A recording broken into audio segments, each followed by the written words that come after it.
چین اور امریکہ کی بڑھتی ہوئی تجارتی جنگ کی برف کیا پگھل گئی؟ پاکستان کے خلاف افغانستان اور بھارت کا نیا گٹھ جوڑ بے نقاب۔ دیوالی پر گندے ترین بھارتیوں نے اپنی اصلیت دکھا دی۔ بسم اللہ الرحمن الرحیم۔ السلام علیکم ناظرین، آپ دیکھ رہے ہیں خبرگام اور میں ہوں احتشام الرحمان۔ ناظرین، دنیا کی دو سب سے بڑی معیشتیں ٹیرف وار کو مزید بڑھنے سے روکنے کی کوشش کر رہی ہیں۔ ایسے میں چین نے جمعرات کو اعلان کیا ہے کہ وہ امریکہ کے ساتھ اگلے دور کے تجارتی مذاکرات ملائیشیا میں کرے گا۔ غیر ملکی خبرساں ادارے AFP چینی وزارت تجارت کی جانب سے جاری کیا گیا بیان میں کہا گیا ہے کہ چین اور امریکہ کے درمیان اتفاق رائے ہونے کے بعد نائب وزیر اعظم لی فنگ 24 سے 27 اکتوبر تک ایک وفد کے ہمراہ ملائیشیا کا دورہ کریں گے، جہاں وہ امریکہ کے ساتھ اقتصادی اور تجارتی مذاکرات کریں گے۔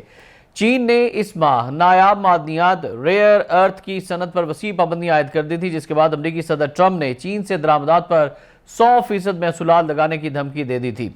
دونوں بڑی طاقتوں نے ایک دوسرے کے جہازوں پر آمد فیس بھی عائد کرنا شروع کر دی ہے، جو اس وقت شروع ہوئی جب امریکہ کی سیکشن 301 تحقیقات میں یہ نتیجہ نکلا کہ بیجنگ کی صنعت پر اجارہ داری غیر منصفانہ ہے۔ بعد ازاں ٹرمپ نے جنوبی کوریا میں Asia Pacific economic cooperation APEC سربراہی اجلاس کے موقع پر اپنے چینی ہم منصب شی جن پنگ سے متوقع ملاقات منسوخ کرنے کی دھمکی دی۔ تاہم امریکی صدر نے واضح کیا کہ وہ چین کے ساتھ ایک اچھا معاہدہ طے کرنا اور تجارتی جنگ ختم کرنا چاہتے ہیں۔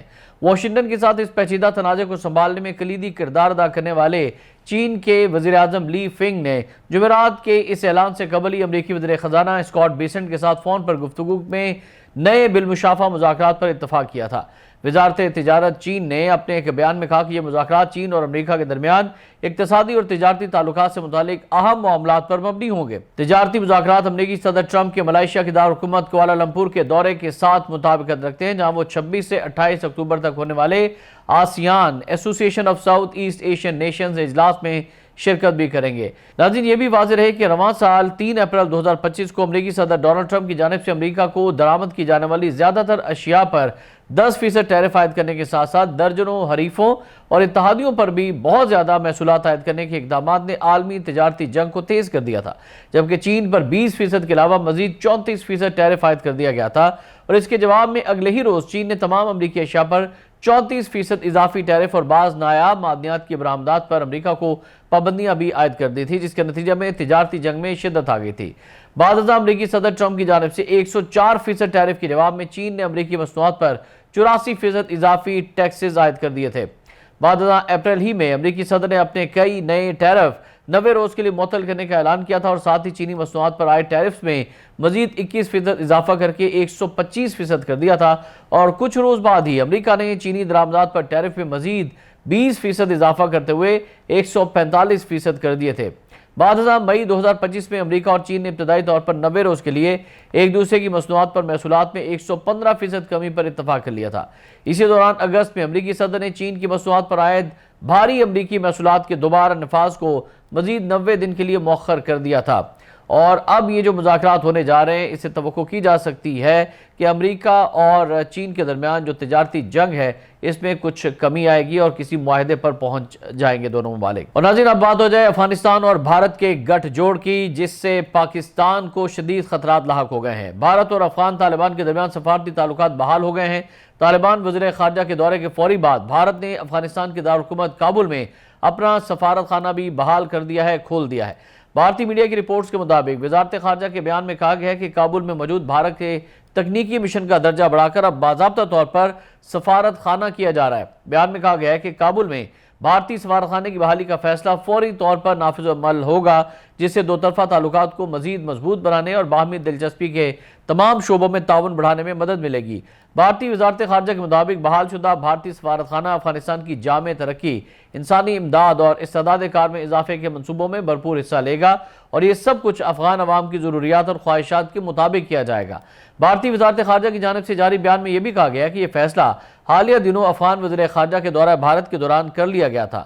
ناظرین، یاد رہے کہ اگست 2021 میں طالبان کی افغانستان کا اقتدار سنبھالنے کے بعد سے بھارت نے اپنا سفارت خانہ بند کر دیا تھا، تاہم ایک سال بعد تکنیکی مشن قائم کیا تھا۔ اس تکنیکی مشن کا مقصد بھارت اور افغانستان کے درمیان تجارت، طبی امداد اور انسانی ہمدردی کی سرگرمیوں کو جاری رکھنا تھا۔ اس سے پہلے چین، روس، ایران، پاکستان اور ترکیہ سمیت تقریباً درجن بھر ممالک نے کابل میں اپنے سفارتخانے دوبارہ فعال کیے۔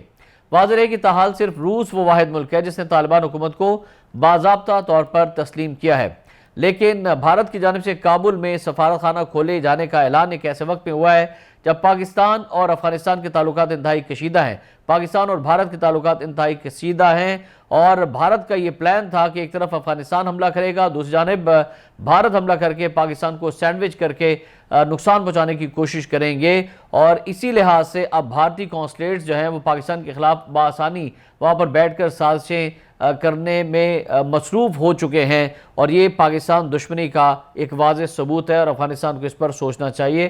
پاکستان کے لیے خطرات مزید بڑھا دیے گئے ہیں۔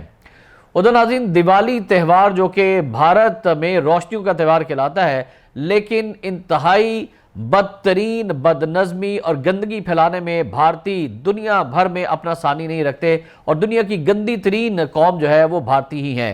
دیوالی تہوار کے موقع پر بیرون ملک رہنے والے بھارتیوں نے بدترین بد نظمی کا مظاہرہ کرتے ہوئے ترقی یافتہ یورپ میں اپنی اصل اوقات دکھا دی اور اپنا اصل جو گندا چہرہ ہے وہ دنیا کے سامنے عیاں کر دیا۔ ترقی یافتہ شہروں کا حسن گہنا دیا اس تہوار کے موقع پر۔ بیرون ملک مقیم بھارتیوں نے دیوالی کو خود متنازع شکل دے دی، اور اس تہوار کے موقع پر بیرون ملک مقیم بھارتی شہری فضائی آلودگی اور گندگی پھیلانے میں مصروف نظر آئے۔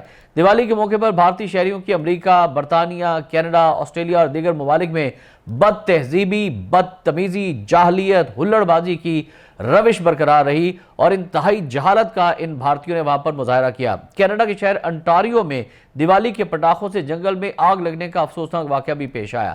چند شرپسند بھارتیوں نے امریکہ میں قانون کو پامال کر کے شدید آتش بازی کی اور عوامی زندگی میں خلل پیدا کیا۔ ادھر ناظرین، یہی نہیں بلکہ بھارت سے ملنے والی اطلاعات کے مطابق بھارت میں ہر سال دیوالی کے موقع پر بچے اور نوجوان آتش بازی کے مختلف انداز آزماتے ہیں، کبھی چکریوں کا شوق، کبھی راکٹ اور کبھی رنگ برنگی اسپارکلز۔ مگر اس سال ایک نیا کھیل جسے بچے کاربائڈ گن یا دیسی فائر کریکر گن کہہ رہے ہیں، خطرناک ثابت ہو رہا ہے۔ یہ کاربائڈ گن دراصل ایک ہاتھ سے بنائی جانے والی آتش بازی کی ڈیوائس ہے جو بظاہر ایک کھلونا لگتی ہے مگر پھٹنے پر بم کی طرح دھماکہ کرتی ہے۔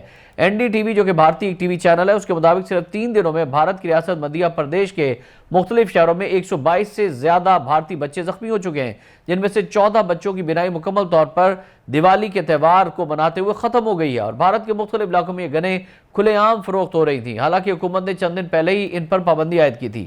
یہ گن تقریباً 150 سے 200 روپے میں بیچی جا رہی ہے، جسے بچے بازار سے خریدتے ہیں یا پھر خود گھر میں بنانے کی کوشش کرتے ہیں۔ بھارتی ڈاکٹرز کے مطابق یہ کوئی کھیل نہیں بلکہ خطرناک دھماکہ خیز آلہ ہے۔